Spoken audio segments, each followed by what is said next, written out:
Au moulin Arnette, le semis de blé a coulé à flot sans aucune interruption. Pendant les 6 premières semaines du confinement, la production de farine a triplé.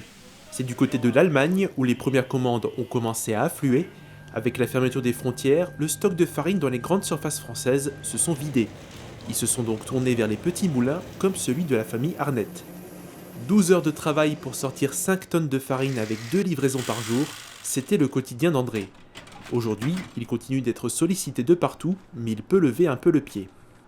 Aujourd'hui, ça s'est un peu calmé, donc on fait une mouture de moins dans la semaine, mais on reste encore sur un rythme assez tendu, mais bon, sans exagération, on y arrive largement. Le moulin tourne à plein régime malgré les ralentissements provoqués par la crise. Les futurs investissements dans de nouvelles machines de production ont été bloqués. Le stock de 6 mois de sachets a été utilisé en moins de 2 mois. Avant l'arrivée des nouveaux, André doit confectionner lui-même ses sachets avec des sacs neutres, une imprimante et des étiquettes. Une charge supplémentaire qui lui demande plus de travail. Il fait tourner le moulin familial avec ses 2 fils et son épouse. Ils n'ont pas le temps de penser à autre chose. Le confinement a boosté leur activité. Les gens se sont rendus compte qu'il y avait encore quelques petits moulins en activité.